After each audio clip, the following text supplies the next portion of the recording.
E aí galera, estamos aqui com o Wesley, que foi o primeiro campeão da Liga Ecos da Guerra local. E ele vai mostrar aqui como foi a decklist dele e o que foi que ele usou, né? O pensamento que fez ele usar essas cartas. E aí galera, vê só, eu joguei com o Skyfire, né, como todo mundo sabe. Eu vou começar mostrando primeiro as posições que eu organizei os campeões na maioria dos duelos, da maneira assim que eu considerei mais efetiva, né, enfrentar os duelos, enfrentar meus oponentes. Eu sempre preferia deixar o Zephrys, que é o campeão real, sempre preferia deixar o Zephrys, o campeão real, na linha do canto. Se eu fosse botar ele ou ele aqui, independente. Vamos supor que eu coloquei aqui, já que a formação do oponente está dessa forma. Sempre colocava essa aqui atrás, a outra campeã real, que é a Aerie. Por quê? Porque ela bate mágico. E esse bicho bate muito forte mágico, que é 20. E ela bate mais 10. Então eu sempre deixava ela atrás dele, para os dois baterem no campeão na frente. Já que ela bate 2 casas à frente. Essa daqui, como ela tem pouca vida, que é o ladino do deck, eu sempre deixava ela atrás, para posteriormente eu conseguir mover e bater ou na diagonal ou no campeão que estivesse aqui. E aí eu preferia sempre deixar ela atrás. Essa daqui, que é a Talires, ela não tem tanta vida, só 30.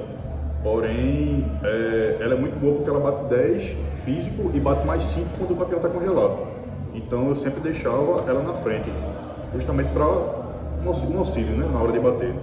E essa daqui, ela não bate tanto, bate só 8, mas ela é um tanque muito bom, porque ela bate 40 e ainda tem 10 de proteção física. Então eu gostava sempre de deixar ela aqui para tancar, porque se o oponente fizer isso e bater com 2 campeões, ela vai ter um pouco mais de resistência, né, comparado a meus outros campeões. Então eu sempre gostava de deixar ela no canto. Eu nunca fiz uma formação assim para começar um duelo com 4 campeões na frente, porque eu sei que a porrada vai ser grande. Vai que eu perca no dado, o oponente escolher primeiro e começar se batendo, né? Então eu gostava sempre de deixar ela aqui para atacar uma coisinha mais, porque dificilmente o oponente vai conseguir dar mais de 50 de dano no primeiro turno. Então a formação ideal assim que eu considerava era essa. Lembrando que por efeito dela eu consigo dar mais um movimento a mais no turno. Então se alguma coisa desse errado eu precisasse corrigir meu campo, era muito fácil. Movia um pelo normal, por efeito dela, sei lá, colocava o outro para frente. E assim sucessivamente, né? Podia mover, por exemplo, se eu fiz isso aqui e o oponente depois fez isso aqui, e eu não quisesse bater aqui na diagonal, aí eu poderia mover pelo movimento normal aqui, botar esse bicho para cá, e por efeito dela, eu moveria essa para cá, para atingir meu alvo. E aí são várias linhas de jogada, né? A gente vai vendo de acordo com a necessidade da partida. Lembrando também que esse torneio foi feito com uma regra antiga, que quem começava o duelo poderia bater, não comprava as 2 cartas, poderia mover e poderia entrar na fase de batalha e bater. Então por isso que ele está explicando ali sobre a formação dele em relação a isso, porque às vezes ele não ia saber se ele ia começar ou ir em segundo. Então quem começa geralmente tem a vantagem da batalha. Ele não poderia arriscar uns campeões dele mais para frente, né? Exato. Pode ver que essa formação assim, eu penso na defesa, colocando essa bicha na frente, mas a formação é bastante ofensiva. A gente se beneficia bastante com esse deck por conta disso. Agora eu vou mostrar os equipamentos. Vou deixar aqui, e aí eu vou mostrando os equipamentos aqui, na diagonal. Esse livro de feitiços, eu gostava sempre de equipar no Zephrys, porque ele dá mais 8 de dano mágico.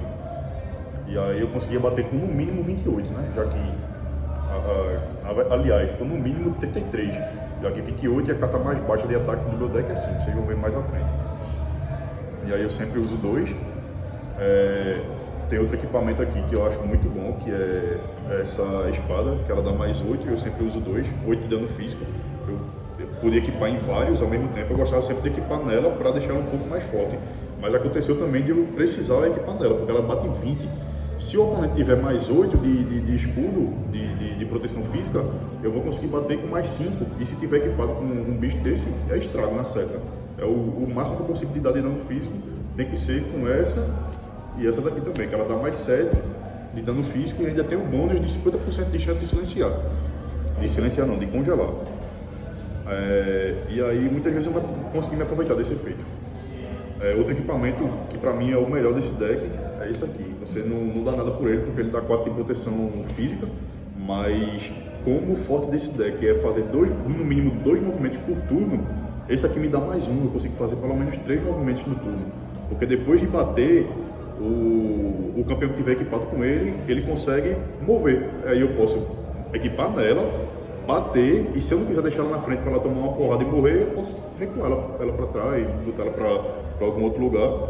Ou se, por exemplo, minha mesa tá assim, tá com esse equipe e com esse equipe nos Zephyrs. Minha mesa tá exatamente desse jeito. Aí eu vou, equipo aqui, aí eu quero bater físico, já que ele tá batendo físico, que ele tá equipado, e quero bater mágico. Aí eu vou equipar nele, vou bater físico, efeito, posso mover ele para outro lugar para poder dar o dano mágico depois, já que eu posso dar 2 ataques no turno, um físico e um mágico. E esse equipamento é muito bom, e aí é indiscutível, né? Tem que usar 2 dele. Eu acho muito, muito bom mesmo, é o melhor equipamento desse deck. Agora eu vou mostrar os mapas que eu usei nessa montagem.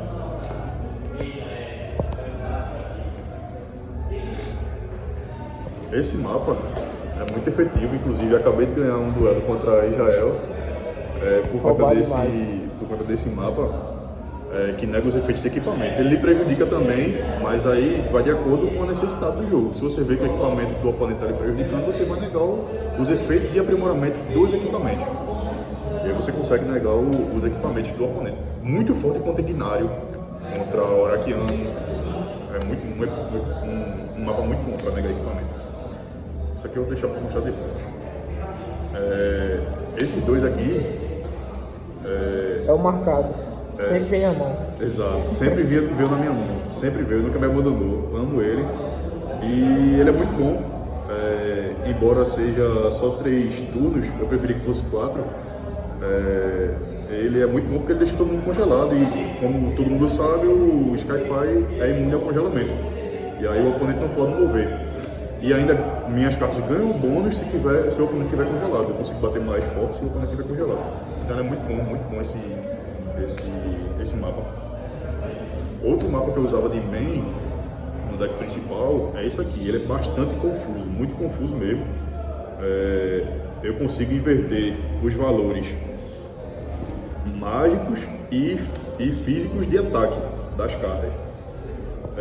Por exemplo, eu estou no mato sem cachorro porque eu preciso muito de carta de ataque. Não vim com carta de ataque na mão, mas aí eu tenho esse mapa. Eu vou ativar o mapa para conseguir bater físico, já que eu não estou conseguindo bater mágico. Porque se ele tem 0 físico e 20 mágico, aí o campo vai trocar, vai inverter os valores, ele vai bater com 20 físico. Então eu vou bater com 20 físico no oponente. Esse campo é muito forte. Por conta disso, claro que ele pode te atrapalhar, mas em certas ocasiões isso aqui me fez ganhar o jogo. Ganhei muitos jogos contra ele. Inclusive só perdi um jogo, que foi a primeira partida do torneio, que foi contra o Briano, né? Com Fernanda. Deck roubado da peste também. Gostei muito desse mapa, me salvou muito mesmo. Agora eu vou mostrar as cartas de ataque que eu usei, que não foram poucas. Já que esse deck depende muito de cartas de ataques mágicos, então preciso usar bastante cartas de ataque mágico. É o único deck também que tem 2 feiticeiros, né? Exato, que bate com dois feiticeiros. Eu vou mostrar do maior para o menor. Eu me arrependi, inclusive, de não ter colocado outras cartas de ataque, porque teve certas horas que eu precisei de não vir. Fiquei no mato sem cachorro só esperando, dependendo da sorte, para vir uma carta mágica, de ataque mágico. Tenho esse aqui que bate com 5 e ainda tenho a chance de ficar de deixar o oponente silenciado por 2 turnos, 50% de chance. Esse aqui é muito bom, porque deixa o campeão congelado por 2 turnos. Esse aqui que bate com 7, mas não tem efeito, bate com 8, mais 8, também não tem efeito. Aqui bate com mais 9, aí deixa o campeão do oponente e o seu próprio campeão silenciado. Como o Skyfire é imune a congelamento, então não faz diferença pra gente, mas é muito que é mais 9. E para finalizar, mais uma de 10, olha o tanto de carta de ataque que eu uso. Aí é sempre necessário, inclusive faltou, teve vezes que não veio na minha mão carta de ataque, né? Preferia ter colocado mais carta de ataque, pelo menos no formato antigo do jogo, né? Com as novas regras aí gente vai ter que pensar numa alteração. Talvez não seja tão necessário usar tantas cartas de ataque. E para finalizar, eu vou mostrar. Para finalizar, não, mentira, ainda tem o deck auxiliar. Mas de main a gente vai finalizar aqui. Estou usando 1, 2, 3, 4, 5, 6, 7, 8, 9, 10, 11, 12, 13, 14, 15 cartas de feitiço. Só pode usar uma de cada. Se pudesse, eu usaria duas de cada uma. De cada uma não, mas pelo menos de algumas dessas eu usaria duas de cada. Infelizmente não pode. Então eu optei usar bastante feitiço porque todos eles foram muito úteis, muito necessários. Alguns, principalmente esse aqui, o melhor equipamento, o melhor feitiço do jogo. Esse aqui é obrigatório no deck de Skyfire, porque a gente pode dar duas movidas no turno, como eu falei, no mínimo duas. Uma normal, uma por efeito da campeã. A terceira pode ser por esse feitiço, que eu posso mover um campeão, mesmo ele tendo atacado. E a outra é por aquele equipamento, lembra? Que dá mais 4 de defesa física. E aí, todos os equipamentos são bastante úteis. Vou organizar aqui, quem quiser pausar o vídeo e ver os nomes dos feitiços e depois dar uma pesquisada nos efeitos. Esse aqui é um feitiço também, só está de cor diferente porque foi de pressão, assim como esse. Mas a cor é para ser azul. São feitiços muito, muito bons. Se quiser filmar mais perto aí para mostrar. Quem quiser pausar aí, ver a arte, ver o efeito dele depois. Muito bom. Recomendo muito. Esse aqui tá de cabeça abaixo.